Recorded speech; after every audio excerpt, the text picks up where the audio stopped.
এই নির্বাচন যাতে অবাধ, সুষ্ঠু এবং নিরপেক্ষ হয়, শান্তিপূর্ণ হয়, এই বিষয়ে নির্বাচন কমিশন যেন তার আইনানুগ ভূমিকা কঠোরভাবে পালন করে সেই অনুরোধ জানাতে এসেছিলাম। এই আলোচনার মধ্যে আরো কিছু বিষয় এসছে, আমরা সেখানে কথা বলেছি। যেমন একটা বিষয় হলো যে আমরা কারো কারো টক শোতে বক্তব্য শুনে খুবই আপ্লুত হই আর কি, যে এমন সৎ, এমন নীতিবান মানুষ আর হয় না।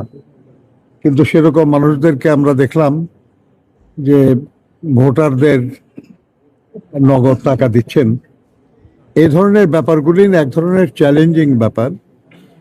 নির্বাচন কমিশন বিষয়টাকে তাদের দৃষ্টিতে কিভাবে দেখেন আমরা জানতে চেয়েছি। ওনারা বলেছেন যে এই ব্যাপারে আইনানুগ ব্যবস্থা তারা নিচ্ছেন।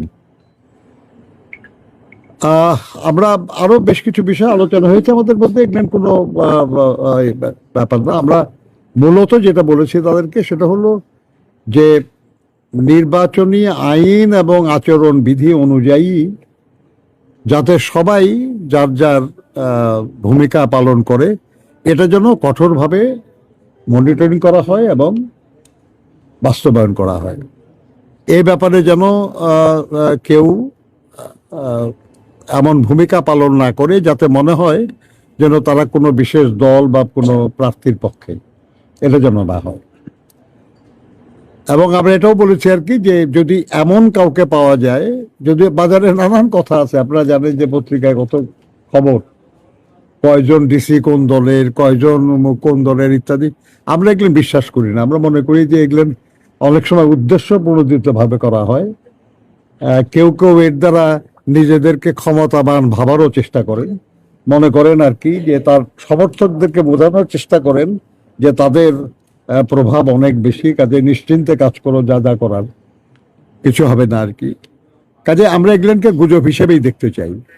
কিন্তু আমরা এই কথা বলেছি যে নির্বাচনের দিন কারো আচরণে যদি কোনো প্রার্থী বা কোনো দলের পক্ষে এমন কোনো কিছু ধরা পড়ে, তাহলে যেন তৎক্ষণাৎ তাদের বিরুদ্ধে